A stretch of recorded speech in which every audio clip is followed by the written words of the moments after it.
Brain is influenced by the environment around it. The city living, social isolation, or exposure to neurotoxins and psychostimulants. These environmental factors can shake things up and even rewrite the city's blueprint.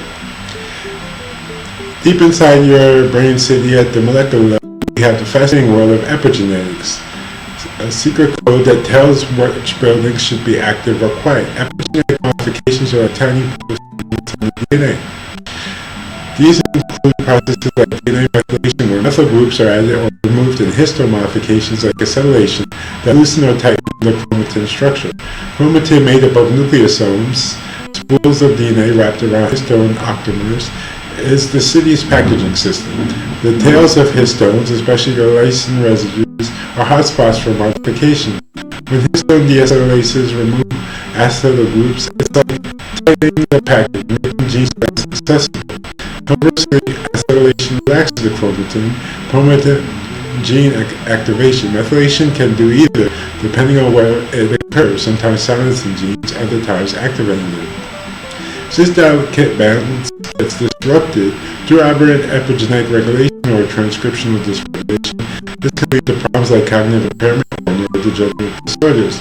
For example, in the prefrontal cortex and hippocampus, those brain regions crucial for memory, decision making, and mood, epigenetic dysregulation can mess with key players like ghrelin, which helps neurons migrate and organize, or brain-derived neurotropic factor, vital for synaptic plasticity. The aberragic interneurons are like disease traffic controllers, maintain balance in neural states. If their function is impaired, it can lead to psychiatric syndromes like schizophrenia or depression.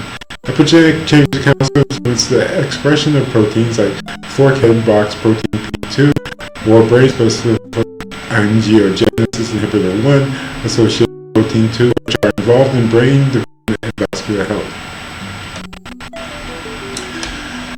So when epigenetic regulation goes on, say through hypermethylation of protected genes or hypomethylation of harmful ones, the result can be a cascade leading to neurotoxicity, impaired synaptic plasticity, and ultimately cognitive deficits. Understanding these mechanisms opens up exciting possibilities. Maybe someday we can tweak these epigenetic marks with drugs like histone deacetylase inhibitors or methylation modulators to restore balance.